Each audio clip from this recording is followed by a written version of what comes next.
Assalamualaikum warahmatullahi wabarakatuh. Selamat malam. Perkenalkan, kami dari kelompok 3 akan mempresentasikan hasil diskusi kami tentang sertifikasi kompetensi insinyur atau sertifikasi insinyur profesional mata kuliah etika profesi. Next. Untuk anggota dari kelompok kami, yang pertama ada Adelia Kristi Permatasari, yang kedua ada Aisyah Ramadana, yang ketiga ada Farisa Bila Hadi, yang keempat ada Felix Armando, yang kelima ada Herwi Radityo, dan yang keenam ada Listia Nur Proseta.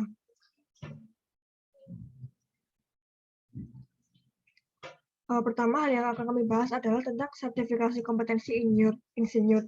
Sertifikasi kompetensi ini merupakan dokumen pengakuan kompetensi untuk melakukan praktik keinsinyuran yang merupakan syarat untuk memperoleh surat tanda registrasi insinyur yang diterbitkan oleh PII.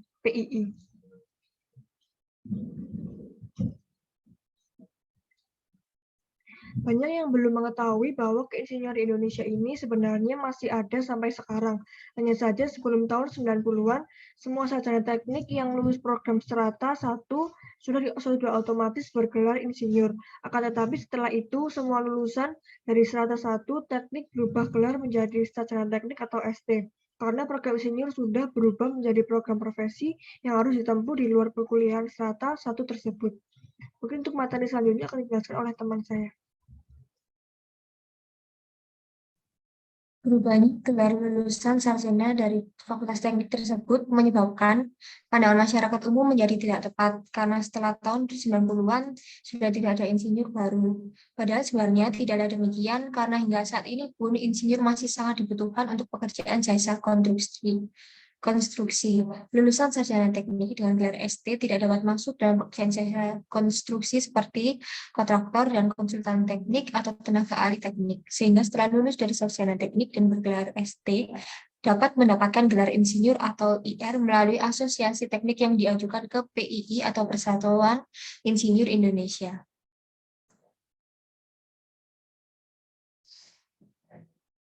Berbekal sertifikat insinyur, seorang sarjana teknik sudah mampu bersaing dan mendapatkan pekerjaan di bidang jasa konstruksi di tingkat internasional yang tidak dapat dilakukan oleh sarjana teknik biasa tanpa memiliki sertifikat insinyur. Oleh karena itu, untuk meningkatkan daya saing sumber daya manusia Indonesia atau insinyur di pasar terbuka dalam menghadapi Asian Free Trade Area, Asian China Free Trade Area atau ACFTA, ASEAN Australia New Zealand Free Trade Area atau AANZFTA serta pasar terbuka lainnya, maka ditetapkanlah UU nomor 11 tahun 2014 tentang keinsinyuran.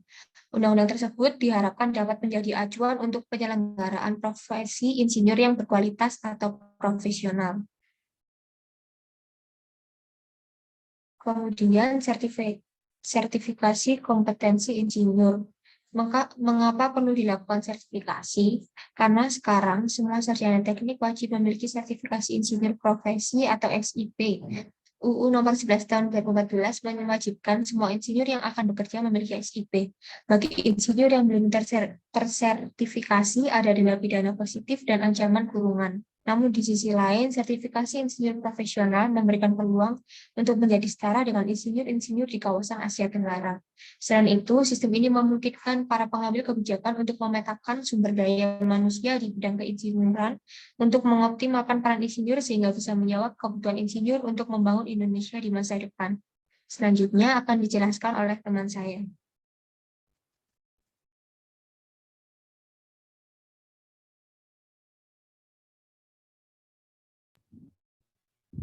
Adapun isi dari Undang-Undang Nomor 11 Tahun 2014 menyatakan bahwa setiap insinyur yang akan melakukan praktik keinsinyuran di Indonesia harus memiliki surat tanda registrasi insinyur atau SRI. SRI dikeluarkan oleh Persatuan Insinyur Indonesia. Untuk memperoleh SRI, seorang insinyur harus memiliki sertifikat kompetensi insinyur. Sertifikat kompetensi insinyur diperoleh setelah melalui uji kompetensi. Next. Persatuan Insinyur Indonesia atau PII adalah organisasi wadah berhimpun insinyur yang melaksanakan penyelenggaraan keinsinyuran di Indonesia. Gelar profesi insinyur diberikan oleh perguruan tinggi penyelenggara program profesi insinyur yang bekerja sama dengan kementerian terkait PII.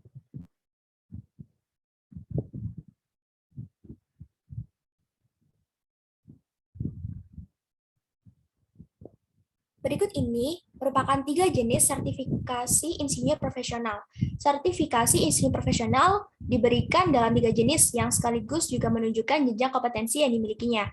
Yang pertama ada insinyur profesional pratama atau IPP yang bisa ditempuh dengan skor 600, yaitu para insinyur yang sudah berpengalaman di bidang keinsinyuran 3-6 tahun dan sudah mampu membuktikan kompetensi keprofesionalannya. Untuk selanjutnya ada insinyur profesional media atau IPM yang bisa ditempuh dengan skor 3.000, yaitu para pemegang sertifikat insinyur profesional pratama yang berpengalaman di bidang keinsinyuran 8-12 tahun dan mampu melaksanakan kerja profesi keinsinyuran secara sepenuhnya mandiri. Kemudian ada insinyur profesional utama atau IPU yang bisa ditempuh dalam skor 6.000, yaitu para pemegang sertifikat insinyur profesional media yang telah bekerja dan membuktikan kompetensinya selama lebih dari 12 tahun setelah ia memperoleh sertifikat insinyur profesional media, serta mempunyai reputasi keprofesionalan secara nasional. Untuk selanjutnya bisa dijelaskan oleh teman yang lainnya.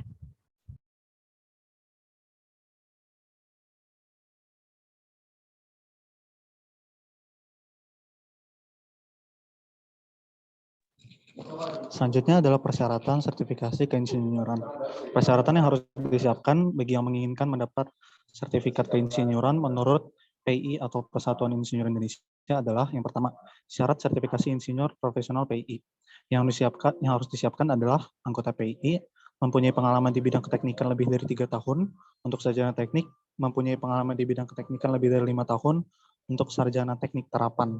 Lalu mengisi formulir aplikasi insinyur profesional, fotokopi ijazah sarjana teknik selembar, pas foto terbaru ukuran 3x4 selembar, membayar biaya sertifikasi menurut jenis kualifikasi insinyur profesional pratama, insinyur profesional media, atau insinyur profesional utama.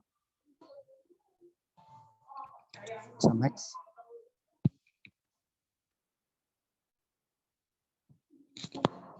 Lalu yang kedua adalah syarat sertifikasi keahlian atau SKA. Yang ketiga, mengisi formulir permohonan SKA. Untuk lembaran 2, daftar pengalaman kerja. Pada kolom lokasi proyek diisi provinsi, kolom nilai proyek harus rupiah. Kolom mulai dan selesai diisi tanggal, bulan, tahun. Yang keempat, mengisi formulir penilaian mandiri. 5, ijazah yang dilegalisir basah atau asli. Yang keenam, fotokopi NPWP pribadi. Yang ketujuh, fotokopi KTP yang masih berlaku.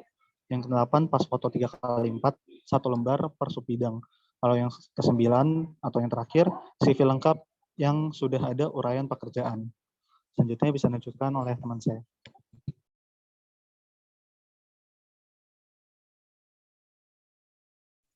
Kemudian ada langkah-langkah mendapatkan STRI. Yang pertama adalah kuliah profesi keinsinyuran, di mana kurikulum program studi program profesi insinyur adalah sistem pembelajaran yang menitik beratkan pada pelaksanaan kegiatan profesi keinsinyuran. Lama studi 1 tahun atau 2 semester dengan total 24 SKS yang lebih dari 70% di lapangan atau tempat kerja, dengan pembimbing magang dan maksimum 30% tatap muka di kelas dengan dosen pembimbing. Kedua ada diklat keinsinyuran, di mana program diklat keinsinyuran ini dapat ditempuh oleh semua lulusan sarjana teknik yang menginginkan mendapatkan sertifikat insinyur dan mendapatkan gelar insinyur atau IR. Diklat ini dapat dilakukan dalam waktu 1 hari yang dilanjutkan dengan pengisian portofolio tentang potensi dan pengalaman keinsinyuran dari peserta diklat. Dari hasil penilaian portofolio tersebut akan dijadikan acuan dalam penentuan kelulusan. Skor yang diperoleh dari hasil penilaian juga digunakan untuk menentukan kualifikasi keinsinyuran yang akan dicapainya.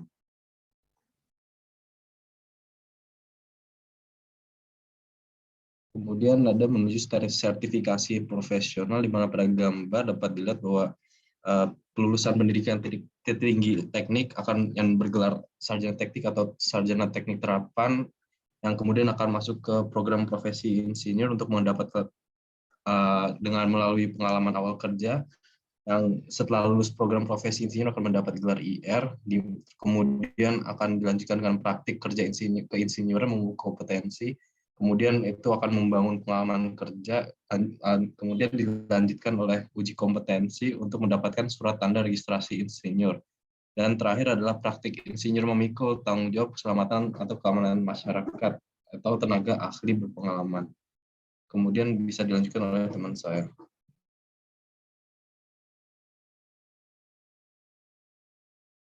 Baik, untuk selanjutnya mengenai masa berlaku sertifikat. Jadi sertifikasi insinyur profesional PI ini memastikan keprofesionalan anggotanya bahwa tidak berubah dan masih menekuni bidang profesinya, selalu memperkuat kompetensinya dan berkembang mengikuti kemajuan. Untuk sertifikat insinyur profesional PII ini diberlakukan selama 5 tahun. Next.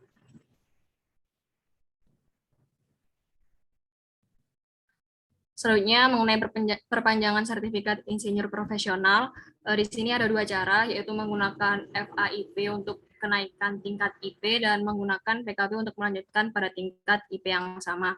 Untuk kenaikan tingkat IP menggunakan FAIP lalu pengalaman profesi, sedangkan yang tidak ingin tingkat kenaikan IP maka menggunakan PKB lalu kursus atau karya per tahun.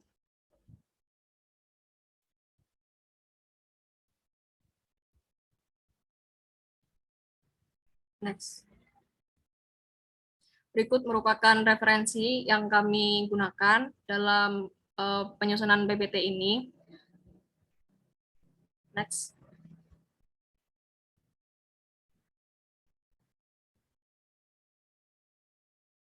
Sekian dari kelompok kami, kurang lebihnya mohon dimaafkan. Terima kasih. Wassalamualaikum warahmatullahi wabarakatuh.